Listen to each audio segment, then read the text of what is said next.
Hi, I'm Deborah Popham, Associate Director of the School of Music and Associate Professor of Voice at Sam Houston State University. Welcome to our 2021 Art Song Festival, presented by the College of Arts and Media and the School of Music. This session, titled The Green Child, Writing for Voice and Clarinet, is presented by composer Ashi Day, Dr. Natalie Groom, clarinetist, and Dr. Jennifer Piazza-Pick, soprano. This lecture recital features The Green Child, written by Ashi Day, who showcases the voice with a melody instrument rather than a harmonic instrument like piano, and discusses the compositional and vocal challenges of writing for such a work. You can read more about our presenters in the information provided with each session description. After the session, we will offer a live chat with the presenters, so please make note of your questions as you view the presentation. The chat will be active during the session, so you could also enter questions in real time to be answered later in the live chat. So now sit back and enjoy the presentation. And thank you for making Sam Houston State University's 2021 Art Song Festival part of your artistic and educational development activities this year.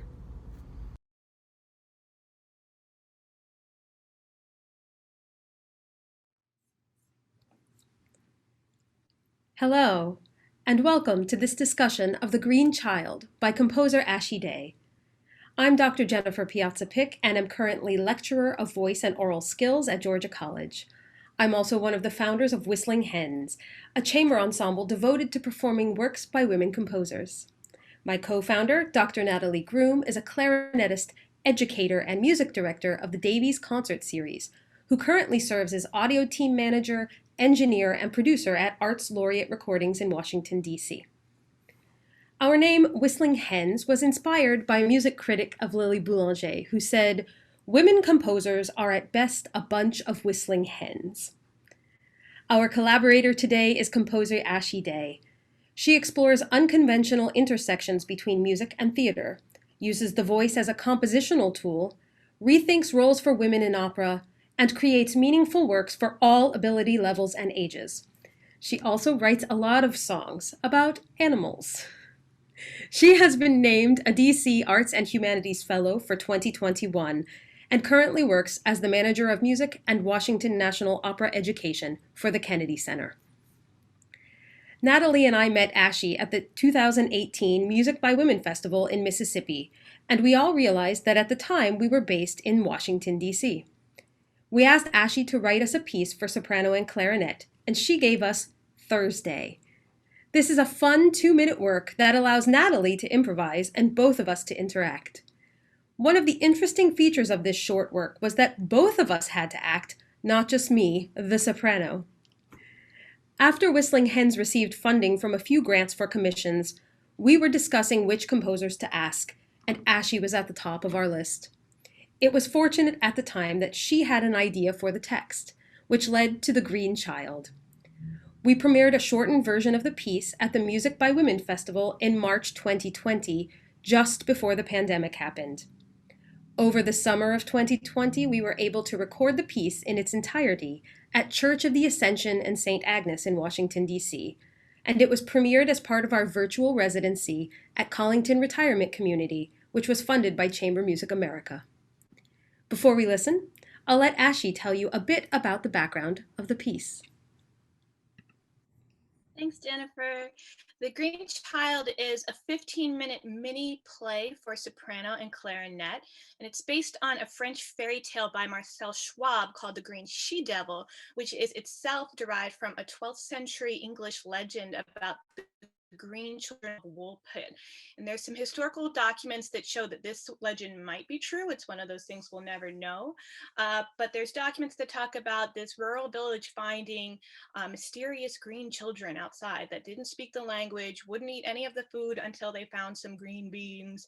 And in this legend, there's a couple different versions, but one of them, one of the children eventually learned English and told them that she came from a twilight kingdom where it was never fully sun up or sun down.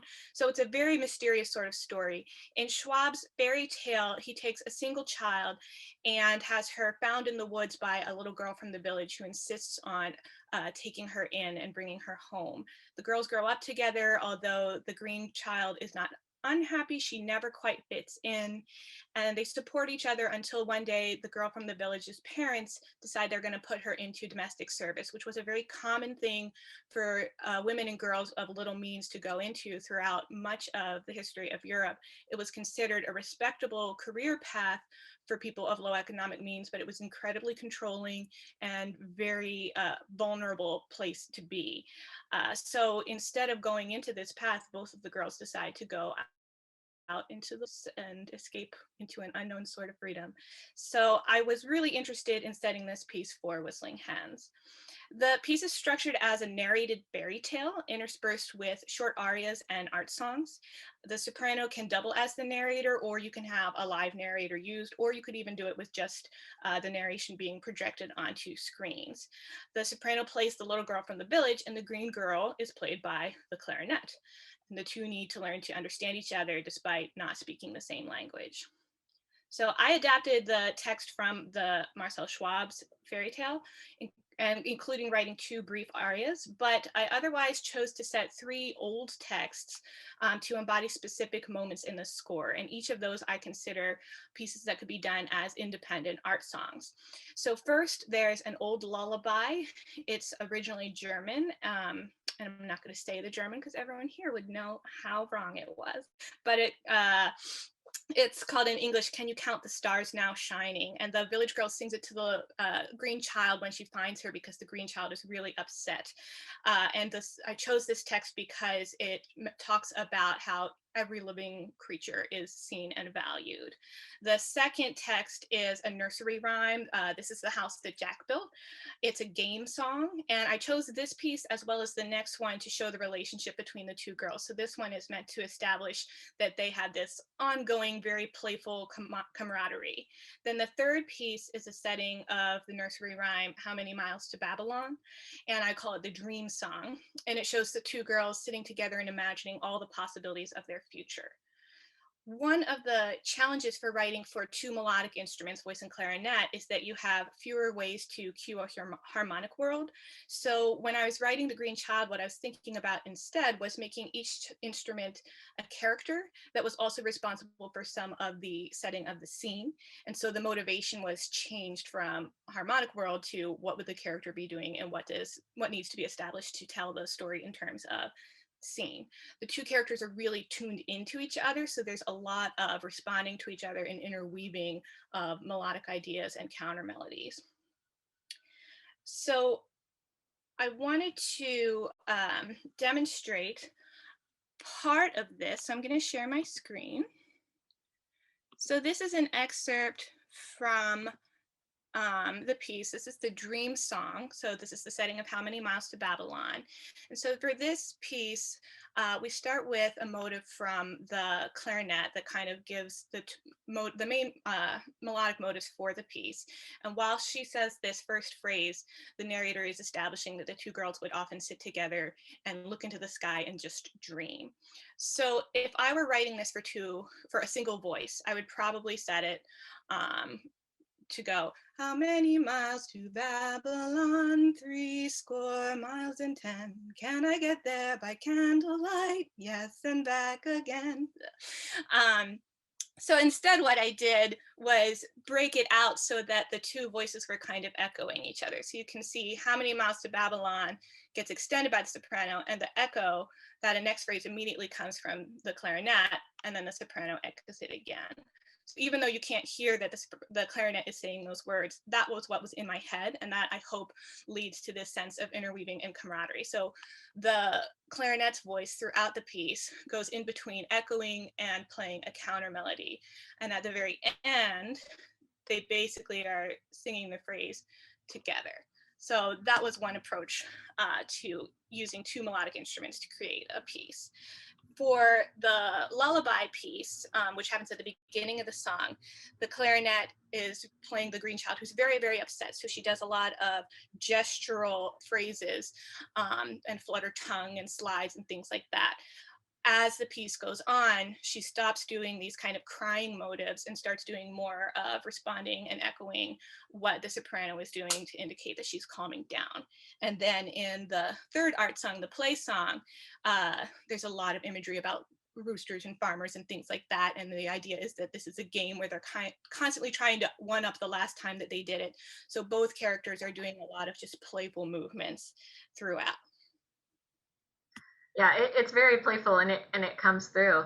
But before the clarinet becomes part of the storytelling narrative, it serves more as a tool for setting the atmosphere. And in the opening of the piece, you'll hear the clarinet is making sounds of the forest. So it's things like the wind blowing by, the sound of birds chirping, the gurgle of a brook. And the soprano also joins in on this with specific bird calls that are notated in the score. So we will begin the performance with our backs to the audience, and it's with the intent of immersing the audience in the environment before engaging us as the characters. So with that in mind, let's listen together.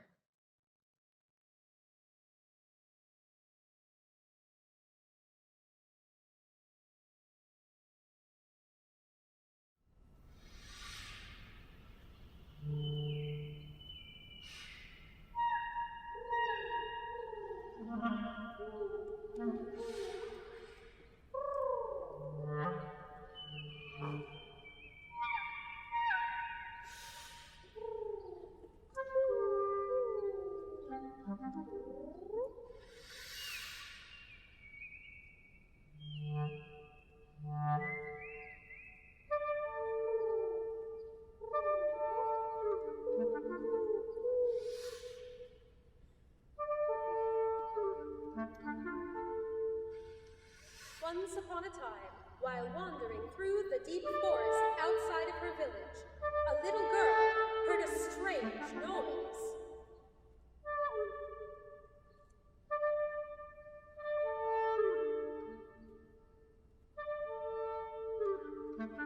When she got closer, she saw another girl about her age, but her skin, hair, and eyes were as green and vibrant as the woods around her. The green child did not speak.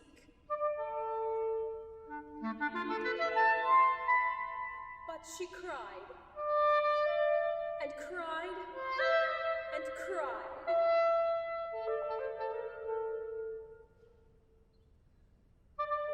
After a moment, the village girl approached her, slowly put her arm around her, and tried to comfort her with an old lullaby.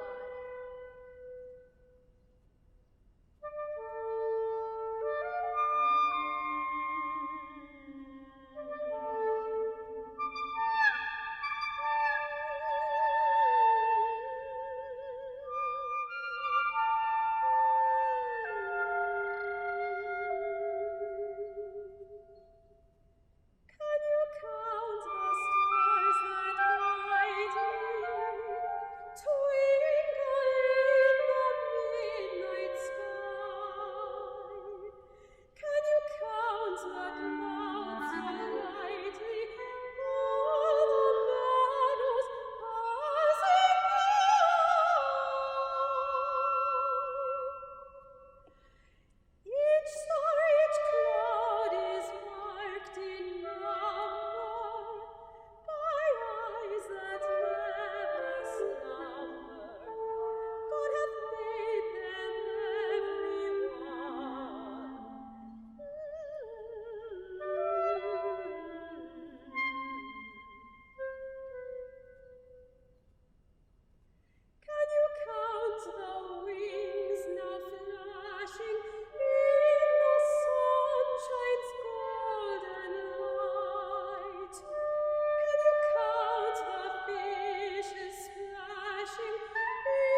When the village girl's father came, he was frightened, for he had heard rumors of she-devils in these woods. He did not like to see the little green girl crying, but he said she-devils were best kept far from the village. But the green girl cried out when he tried to take his daughter away, and the village girl refused to leave without her.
He was not unkind, and he relented. And so it was that the village girl led a green child out of the wilderness and into the shelter and safety of her home.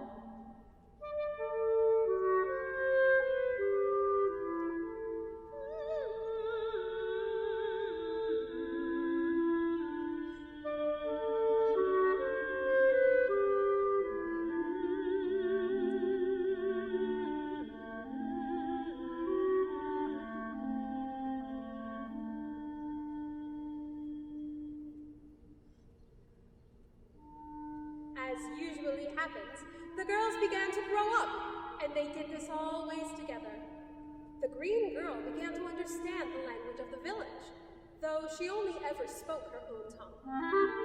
The village girl learned to listen and understand much as well. The village girl shielded her friend from the constant rumors of she-devil that followed her, though the green girl never seemed to mind them. And the village girl carried no fear of loneliness or teasing, for she knew she had a true friend always.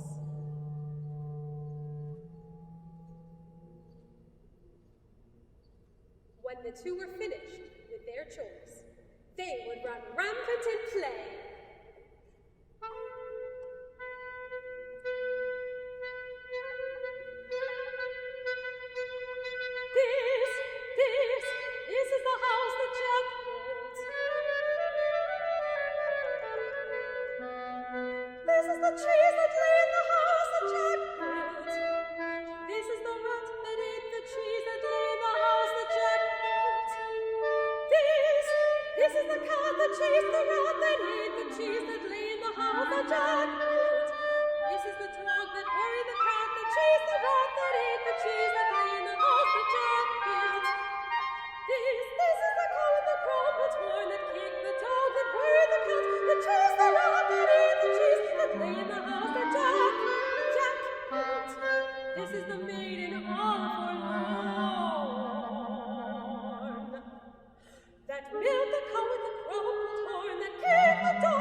They would cling to each other and stare into the sky, dreaming of all they might do and all they could become. How many miles to Babylon? 3 miles and 10. Can I get there by candlelight? Yes, and back again.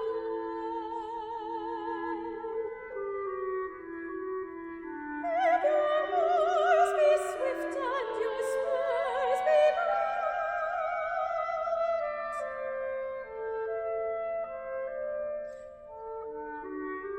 if your heels are nimble and your toes are light, you may get there by candlelight. You may get there by candlelight.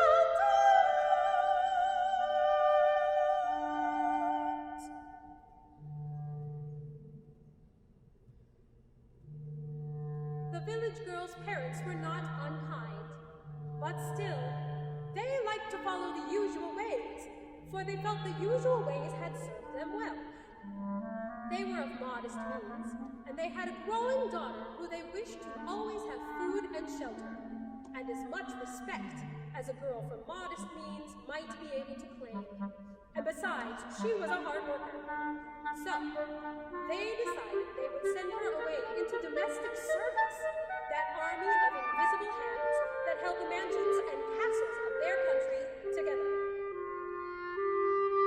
The village girl understood, and yet she cried, and cried, and cried.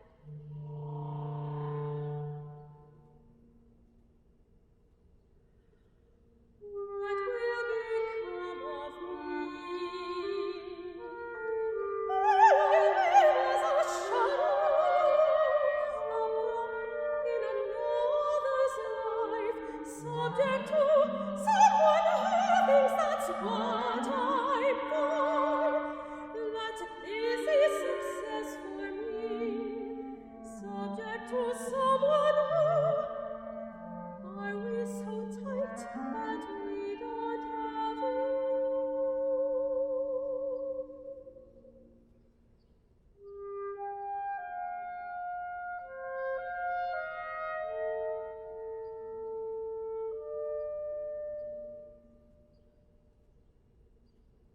The green girl watched her friend grow more and more distraught as the day approached for her to leave. On her last night at home, long after her parents had gone to bed, the village girl lay awake, shaking with tears.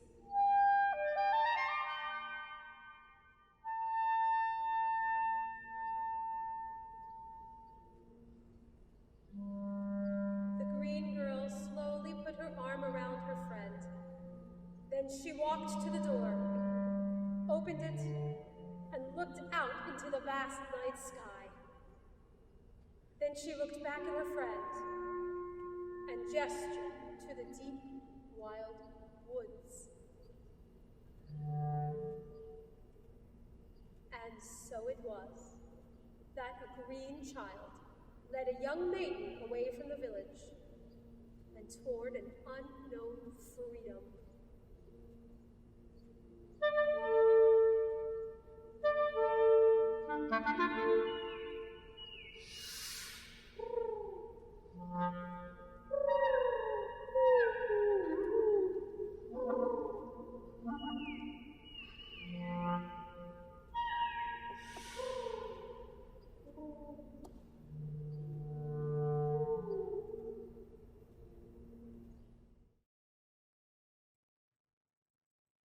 You'll notice too, now that we've reached the end, that the piece comes full circle as the characters and you, the audience with us, wander off into the wild woods together. As we come into the lecture portion of our discussion today, I wanted to start by asking you, Ashi, about how you, as a vocalist and also somebody who's composed a lot for voice, how do you think of the clarinet in relation to the voice? I mean, how do the registers correlate? Were they more alike than different? And just what was your experience writing for that?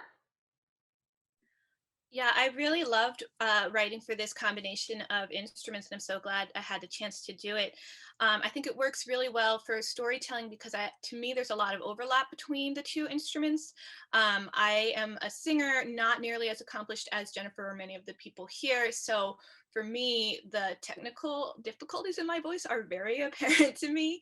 I can feel the difference between the registers in my voice really clearly in a way that I feel like parallels some of the breaks in the clarinet. So personally, I have a low register that is kind of warm and belty. I have a break I struggle with a lot to get through. And then I have a middle voice that's pretty clear, and then once I get above my passaggio it gets real loud and kind of I have to be careful not to be pinchy and strident. So since there's some parallel with the clarinet registers there, it was much easier for me to write for the clarinet than it would be for a lot of instruments. Mm-hmm. Yeah, and it's interesting for me hearing how you describe the vocal breaks because the clarinet also has two breaks, and it's the point at which you run out of fingers, and then you have to restart the fingering pattern across the horn. So our first break is from E below the staff, and it goes to B flat to B natural in the middle of the staff. That's our first break where we have to change our fingering pattern. All of our fingers are down again. And that range is known as the Chalumeau range. It's named for the precursor to the modern day clarinet, which was the Chalumeau, and it was a usually wooden recorder-like instrument.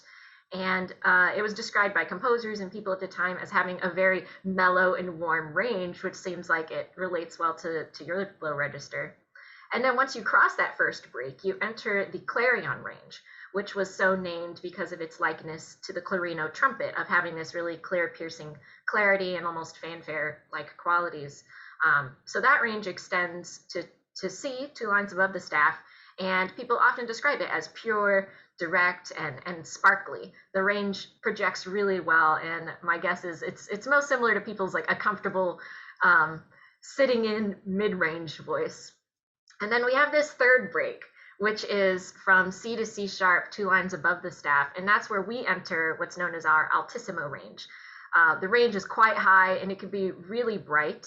It's very direct, and it's sometimes hard to play soft and beautiful up there, which I imagine is the same for the passaggio for singers as well.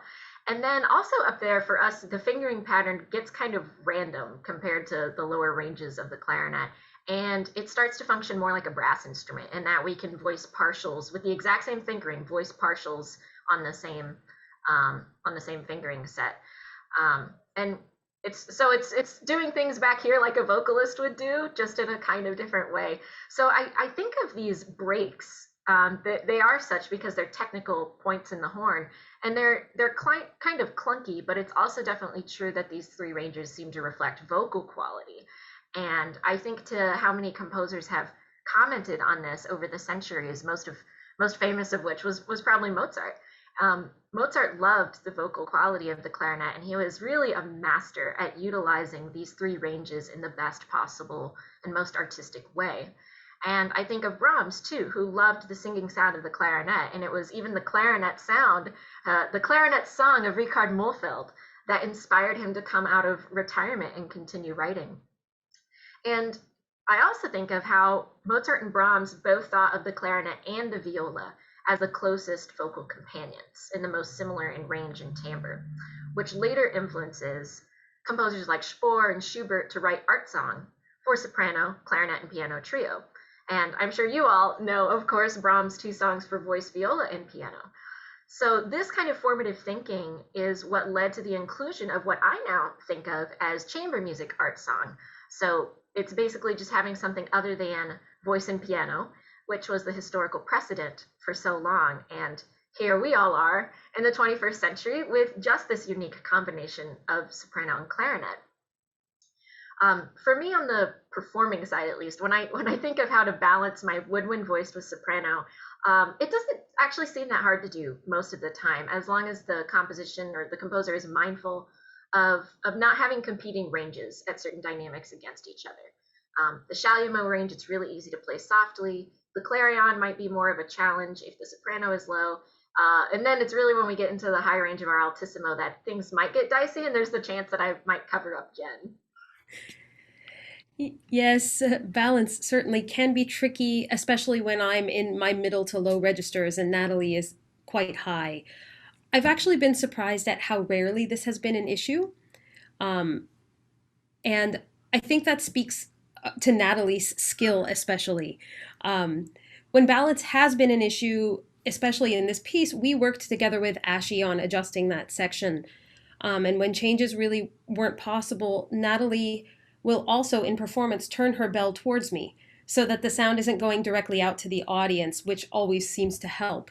One place in The Green Child that has me worried with balance is the play song, because I have a lot of text very quickly, and I always really want to push the voice hard there, and I have to make sure I keep it easy with good diction. And Natalie always helps me there by keeping her volume down and turning into me. And that was especially difficult in the recording you heard because we were in a church for recording, thank you to the pandemic, instead of in a better spot where we could get something that would allow the diction to come through.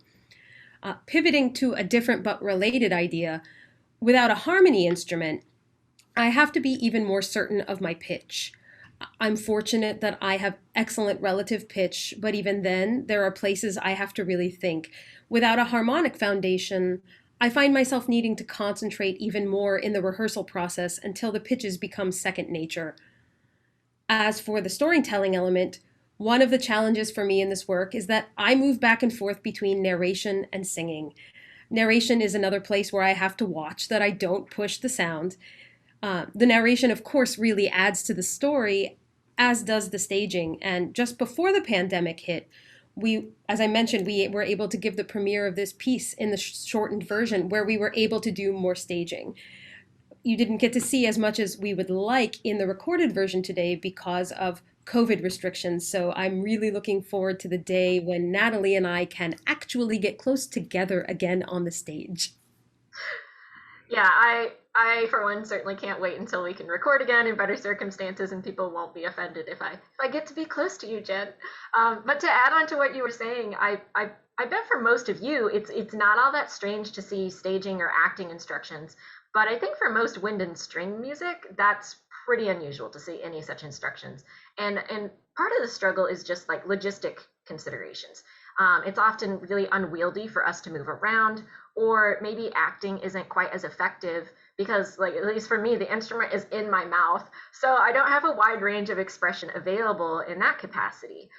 Part of the fact is also that it just hasn't been done. There's not the precedent for that, and we don't see it in our solo repertoire, chamber music, or orchestral repertoire and excerpts. So it's mostly mid 20th century and on that we see staging and acting instruction. I can say for me, it's pretty strange, and I feel awkward being placed in this being more flamboyant in my gestures and expressions. I personally like the anonymity of being an orchestral section player or a member of a chamber group. I feel like that's more my personality, more my strong area. And when I'm asked to be an actor, I have to kind of put on my soprano diva hat and try to upstage Jen, which we all know is never going to happen. So that makes it like doubly uncomfortable. But I feel like for singers, it's kind of everyday life to emote and to exaggerate. But for winds, we're like, oh my God, please don't look at me. I'm just sitting here doing my thing. Don't ask me to do anything. Don't look at me. I'm just wallpaper. So it's good that our Whistling Hens work pushes me out of my comfort zone. And I think Ashi crafts it in a way that's not too overwhelming for people who might not be familiar with this or used to it. And it also serves really well to enhance the story and the narrative. I was so excited to be able to work with a group that I knew would try these things. I was really grateful to have this opportunity because I know some people would just panic, but I did want to write it in a way that a lot of people could do it. And I think that the nature of fairy tales lends itself really well to the staging of this kind of work. So you have characters that are moving in broad arcs and that are as much archetypes as characters. So this allows you to do sorts of staging that would just be a few actions, a moment where you turn to each other, a moment where you turn towards the audience or away from the audience, could be really effective using a fairy tale sort of structure. But there's still room to do more staging if you wanted to, or to fill out that storytelling element by using lighting or projections or set pieces. And then at the same time, if you just did it as a concert work, that would work too. So I was trying to write something that would bridge all of those things. And Ashi, I've certainly thought about how this piece in particular blurs the lines between what we think of as traditional art song and traditional stage works. It's certainly interesting. And as the composer, what do you think this hybrid approach can help us discover about storytelling through music? So I'm often thinking about the future of the arts and opera in particular, both as a composer and because I do work in arts education administration.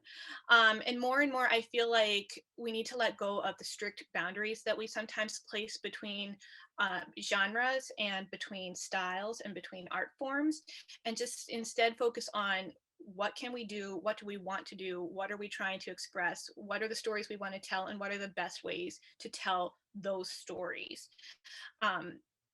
How can we do that in a way that's going to connect with modern day audiences who have all different kinds of backgrounds? Opera, art song, musical theater, popular forms of singing, straight theater, there's no reason that those different things have to have strict edges. We can blur all of them. I personally love the classical voice. I love theater. I love stories. I love poems. I don't always love the traditional ways that they've been combined. So I'm looking to write stories that are the type of stories I want to hear and how I want to hear them. So I think there's a lot of possibility in the edges and the blurred lines. I mean, I love the idea of blurring them, obviously. And I'm always acting when singing art songs, but having a semi-stage drama with my collaborative partner connects some of the work we do in operatic settings to our art song presentations. It's really fun to be able to move more on the stage, which, of course, as I mentioned, we couldn't do as much because of COVID in this recording. But I like the freedom of moving around the stage, and I think it adds to the audience's connection to the story. And before we head into our live discussion with you, I just want to say thank you for sharing this session with us. We hope you enjoyed this look into the Green Child. We just learned a couple of weeks ago that Hartford Opera Theatre is planning a staged production of this piece for June 5th and 6th this summer at the Butler McCook Garden in Hartford, and outdoors at the Hillstead Museum in Farmington, Connecticut. So we will be able to see this fully realized as a staged event instead of a concert work. This piece is an innovative approach to art song instrumentation, staging, and storytelling, and I'm really excited to see how this can help pave the way for more composers and performers to evolve and innovate on the definition of art song. And before we go, I'll mention to you that you can reach out to our duo at www.whistlinghens.com and Ashi at www.ashi-day.com. And you can find us all on social media and YouTube. Thank you.